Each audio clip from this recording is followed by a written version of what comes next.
فمن یعمل مثقال ذرۃ خیر یرہ من یعمل مثقال ذرۃ شر یرہ۔ تم ذرہ برابر اچھائی کرو گے بدلہ ضرور ملے گا، اور ذرہ برابر برائی کرو گے برائی کا بھی بدلہ تمہیں ضرور ملے گا۔ داؤد علیہ السلام کو اللہ نے بادشاہت سے بھی نوازا۔ اے اللہ تو مجھے ترازو کی اصل شکل تو دکھا دے۔ اللہ تعالی نے داؤد علیہ السلام کو میزان کی ترازو کی اصل شکل دکھا دی کہ ترازو کا ایک پلڑا مشرق میں پھیلا ہوا تھا، دوسرا پلڑا مغرب میں پھیلا ہوا تھا۔ یا اللہ یہ اتنا بڑا ترازو ہے کہ پلڑے کو نیکیاں کیسے بھریں گی؟ رب العزت نے فرمایا جو میرا پیارا بندہ ایک کھجور کا دانہ وہ اگر اس ترازو کے ایک پلڑے میں رکھ دے گا پلڑا بھر جائے گا۔ معلوم ہوا کہ وہ اتنا شان کریمی والا ہے، ذرہ برابر بھی اگر کوئی نیکی کر لے اجر و ثواب بھر جائے گا۔ بسم اللہ الرحمن الرحیم۔ فمن یعمل مثقال ذرۃ خیر یرہ ومن یعمل مثقال ذرۃ شر یرہ۔ اس آیت مبارکہ میں مولا کریم رب العزت نے ارشاد فرمایا فمن یعمل مثقال ذرۃ خیر یرہ ومن یعمل مثقال ذرۃ شر یرہ۔ اے میرے بندو تم ذرہ برابر اچھائی کرو گے تو یوم معاشر تمہیں اس ذرہ برابر اچھائی کا بدلہ ضرور ملے گا، اور ذرہ برابر برائی کرو گے تو پھر اس ذرہ برابر برائی کا بھی بدلہ تمہیں ضرور ملے گا۔ حضرت داؤد علیہ السلام اللہ تعالیٰ کے جلیل القدر پیغمبر ہیں۔ حضرت داؤد علیہ السلام جن پر اللہ تعالیٰ نے کتاب زبور کو نازل فرمایا۔ داؤد علیہ السلام کو اللہ نے بادشاہت سے بھی نوازا۔ وَلَقَدْ آتَيْنَا دَاوُودَ وَسُلَيْمَانَ عِلْمًا القرآن۔ داؤد اور سلیمان کو اللہ نے علم سے نوازا۔ یہ دونوں باپ بیٹا داؤد علیہ السلام اور سلیمان علیہ السلام نبی بھی ہیں بادشاہ بھی ہیں۔ داؤد علیہ السلام لوہے کا کام کرتے تھے، لیکن جب بسم اللہ الرحمن الرحیم پڑھ کر آپ لوہے کو موڑتے تپش کے بغیر وہ خود مڑ جاتا۔ اور سلیمان علیہ السلام اپنی ہاتھ سے زنبیلیں بنایا کرتے تھے، یعنی وہ شاخوں کی ٹوکریاں۔ حالانکہ بادشاہ تھے لیکن سادگی تھی، کام بھی کیا کرتے تھے۔ تو داؤد علیہ السلام نے ایک دن اللہ تعالیٰ کی بارگاہ میں عرض کیا یا رب العزت تو یوم معاشر عدل کو قائم کرے گا اور ترازو میں اعمال تولے جائیں گے، جیسا کہ ابھی میں نے آیت پڑھی ہے فمن یعمل مثقال ذرۃ خیر یرہ ومن یعمل مثقال ذرۃ شر یرہ۔ تو اے اللہ میں تیرا پیغمبر ہوں، صاحب کتاب ہوں، اے اللہ تو مجھے ترازو کی اصل شکل تو دکھا دے۔ تو تفسیر روح البیان میں علامہ اسماعیل حقی فرماتے ہیں رحمت اللہ علیہ، اللہ تعالی نے داؤد علیہ السلام کو میزان کی ترازو کی اصل شکل دکھا دی کہ ترازو کا ایک پلڑا مشرق میں پھیلا ہوا تھا اور ترازو کا دوسرا پلڑا مغرب میں پھیلا ہوا تھا، یعنی طلوع اور غروب پر اس ترازو کے پلڑے دونوں پھیلے ہوئے تھے۔ تو یہ منظر دیکھ کر حضرت داؤد علیہ السلام غش کھا گئے۔ پھر جب وہ عالم یعنی صاف میں آئے تو عالم تحیر سے عالم صاف میں آئے تو انہوں نے پھر عرض کیا یا اللہ یہ اتنا بڑا ترازو ہے جس کا ایک پلڑا میں نے طلوع آفتاب اور غروب آفتاب دیکھا، اے اللہ اس ترازو کے پلڑے کو نیکیاں کیسے بھریں گی؟ تو حضرت رب العزت نے فرمایا اے میرے صاحب کتاب نبی، جو میرا پیارا بندہ خلوص سے میری رضا کی خاطر اللہ کی مخلوق کو کھلانے کے لیے کسی مسکین کو کھلانے کے لیے ایک کھجور کا دانہ وہ اگر اس ترازو کے ایک پلڑے میں رکھ دے گا تو اس کی نیکیوں سے وہ پلڑا جھک جائے گا، وہ پلڑا بھر جائے گا، تو معلوم ہوا کہ وہ اتنا شان کریمی والا ہے کہ ذرا برابر بھی اگر کوئی نیکی کر لے تو اللہ فرماتا ہے ترازو سے اس کا اجر و ثواب بھر جائے گا۔ حضرت امام غزالی رحمت اللہ علیہ کو کسی نے خواب میں دیکھا اور سوال کیا اس بزرگ نے، ما فعل اللہ بکا یا امام غزالی، اے امام غزالی، اللہ نے آپ کے ساتھ کیا معاملہ کیا؟ آپ نے درس پڑھایا، آپ نے مناظرے کیے، آپ نے کتابیں لکھی، اللہ نے آپ کے ساتھ کیا معاملہ کیا؟ تو حضرت غزالی نے سرد آنکھ کھینچی اور فرمایا اللہ نے مجھے اپنی رحمت اور فضل اپنے کرم سے اس نے مجھے بخش دیا، اور میرے ایک چھوٹا عمل میری بخشش کا سبب بن گیا کہ میں ایک شرعی مسئلہ لکھ رہا تھا، تو جب میں نے دیکھا کہ میں اپنا قلم سیئی میں ڈبونا چاہتا ہوں تو میں نے دیکھا کہ ایک مکھی میرے قلم پر بیٹھ گئی، وہ اپنی پیاس بجھا رہی تھی، تو میں نے اپنے قلم کو روک دیا حتیٰ کہ وہ مکھی اپنی پیاس بجھا کر اس سیئی سے اڑ کر چلی گئی۔ پھر میں نے لکھنا شروع کر دیا۔ جب میرا وصال ہوا تو اللہ نے فرمایا اے میرے غزالی، تو بہت اچھا ہے، تو عالم ہے، تو میرا ولی ہے، تو نے بہت اچھے کام کیے، تو نے اللہ سے محبت کی اور اس کے رسول سے محبت کی، تو نے اہل بیت سے محبت کی، تو نے صحابہ سے محبت کی، تو نے بزرگوں سے محبت کی، تو نے مسکینوں کے ساتھ ہمدردی کی، یہ تیری سب ادائیں مجھے پسند آئیں، لیکن وہ موقع جب تو نے ایک پیاسی مکھی کی پیاس اپنی قلم کی سیئی سے بجھا دی، تیرا یہ انداز مجھے اتنا پسند آیا کہ میں نے اس کے اجر میں تجھے بخش دیا۔ سبحان اللہ۔ اسی لیے سلطان العارفین سلطان باہو فرماتے ہیں عدل کریں تے تھر تھر کمبن اچیاں شانہ والے ہو، فضل کریں تے بخشے جامن میں ورگے منہ کالے ہو۔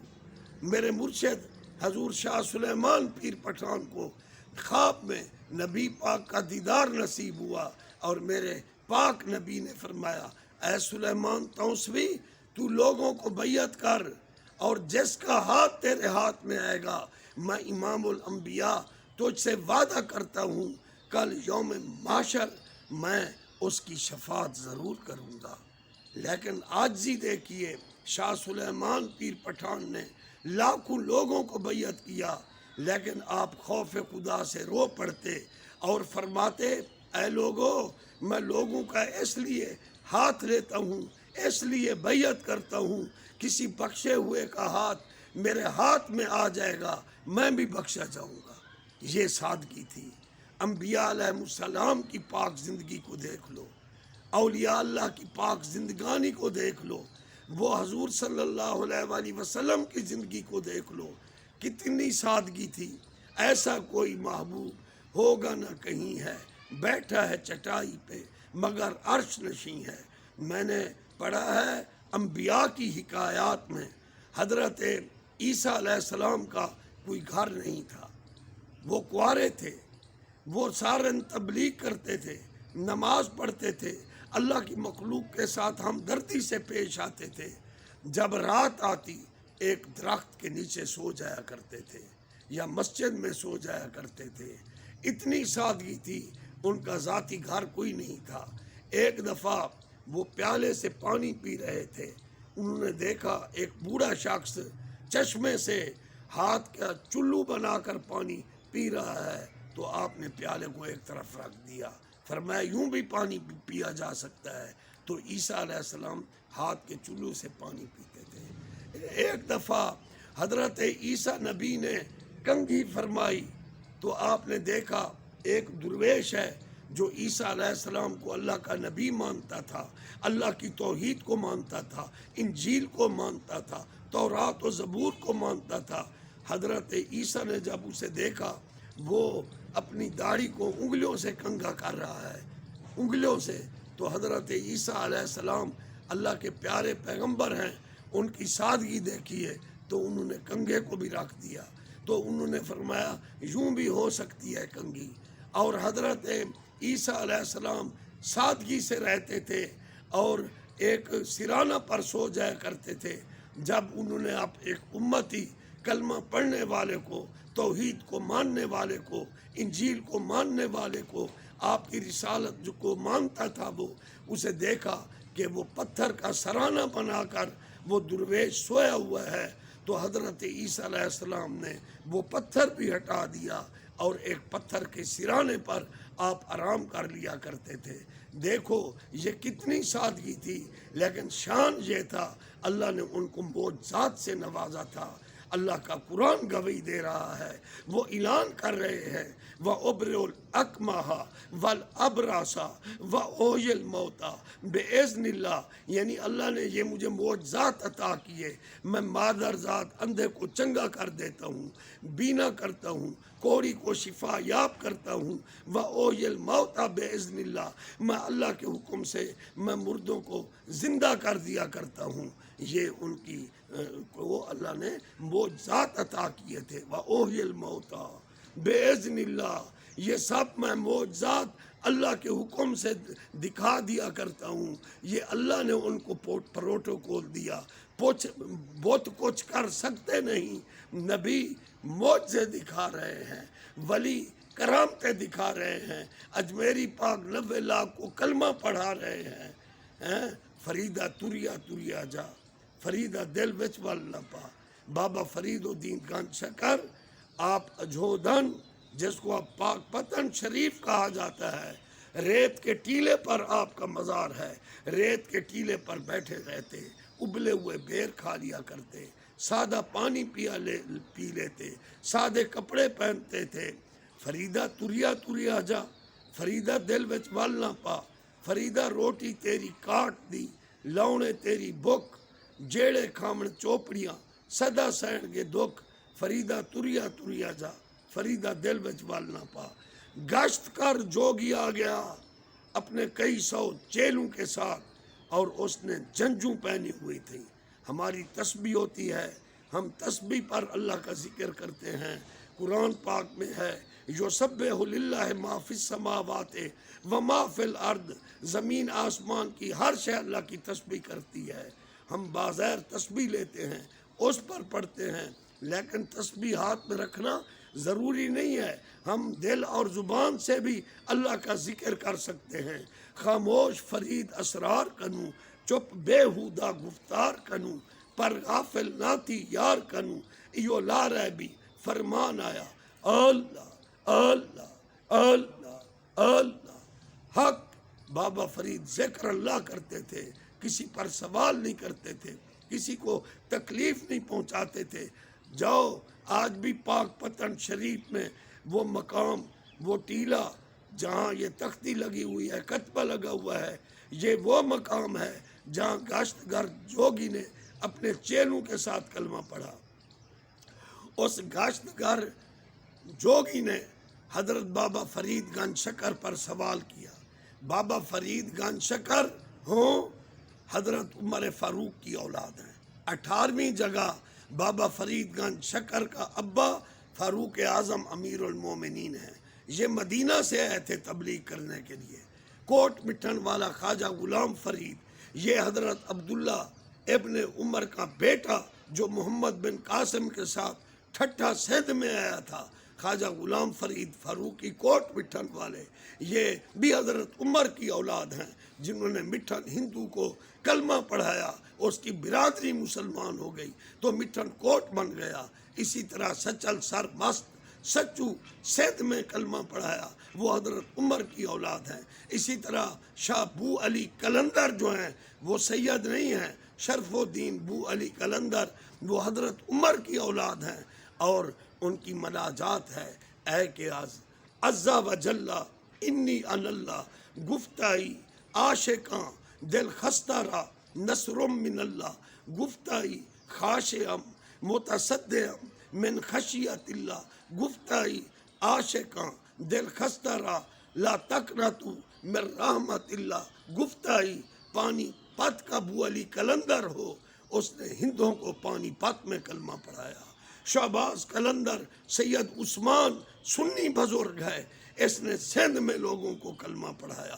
آمدم برسر مطلب کہ سچل سرمست ہوں یا مجدد الف ثانی ہوں، یہ فاروقی جوان ہے۔ کوٹ مٹھن والا خواجہ ہو یا گن شکر فرید ہو، یہ حضرت عمر فاروق کے لال ہیں۔ معلوم ہوا نبی کی آل سبغت اللہ رنگ میں رنگی گئی، یا سادات اولیاء اللہ کرام ہیں۔ خدا کی قسم، یا فاروق اعظم کی اولاد میں اتنا ولی پیدا ہوئے، یا صدیق اکبر کا لال ہے عمر نجیب الدین سہروردی، جو حضرت شہاب الدین سہروردی کا پیر ہے، اور شہاب الدین سہروردی غوث بہاول حق اور شیخ سعدی کے پیر ہیں، اور شہاب الدین سہروردی بھی سونے صدیق اکبر کے پڑ پوتے ہیں۔ پھر شہاب الدین سہروردی کے لال حضرت فخر الدین فخر جہاں اورنگ آبادی صدیقی ہیں، جن کا یارانہ حضرت شاہ عبدالعزیز محدث دہلوی سے تھا، ایک دوسرے سے باہم پیار تھا، اور فخر الدین صدیقی نے لا تعداد ہندوؤں کو کلمہ پڑھایا، وہ بھی ابو بکر صدیق کے لال ہیں۔ لیکن میرے شاہ سلیمان کے مرشد قبلہ عالم مہاروی رحمت اللہ علیہ کے وہ مرشد ہیں۔ جب شاہ سلیمان نے اپنے مرشد قبلہ عالم کا حکم پایا، جاؤ میرے پیر کی زیارت کر کے آؤ، صدیق اکبر کے لال کی زیارت کر کے آؤ، حضور فخر جہاں اورنگ آبادی کی زیارت کر کے آؤ۔ جب آپ دہلی میں پہنچے، حضور شاہ سلیمان حفظ قرآن کیا ہوا تھا، علم کی کتابیں پڑھ رہے تھے، ساری رات عبادت کرتے تھے، ذکر اللہ کرتے تھے، آنکھوں سے خون ٹپکتا تھا، اور شاہ سلیمان پیر پٹھان رحمت اللہ علیہ اپنے مرشد کا حکم پا کر جب پہنچے حضور فخر جہاں کی زیارت کے لیے، ان کا وصال ہو چکا تھا۔ رات کو قیام کیا، ان کی قبر شریف پر فاتحہ پڑھا، قرآن کی تلاوت کی۔ پچھلے ہی رات کو حضور فخر جہاں مزار سے بہ رہے، اور شاہ سلیمان کو سینے سے لگا لیا۔ ہرگز نہ میرا داں کے دل اش زندہ شد با عشق، سبت است بر جرید ہے عالم دوام ماں، اے بلے شاہ اسی مرڑا نائی گور پیا کوئی ہور۔ یہ صرف فارسی یا پنجابی کے اشعار نہیں ہیں، اے مولوی صاحب ہوش کے ناخن لو، یہ قرآن کی ٹرانسلیشن ہے۔ جو موت کا ذائقہ نہیں چکھتا وہ اللہ ہے، جو ذائقۃ الموت چکھتے ہیں وہ اللہ کے پیارے بندے ہیں۔ لیکن ذائقۃ الموت کے بعد وَمَنْ عَمِلَ صَالِحًا مِنْ ذَكَرٍ أَوْ أُنثىٰ وَهُوَ مُؤْمِنٌ فَلَنُحْيِيَنَّهُ حَيَاةً طَيِّبَةً۔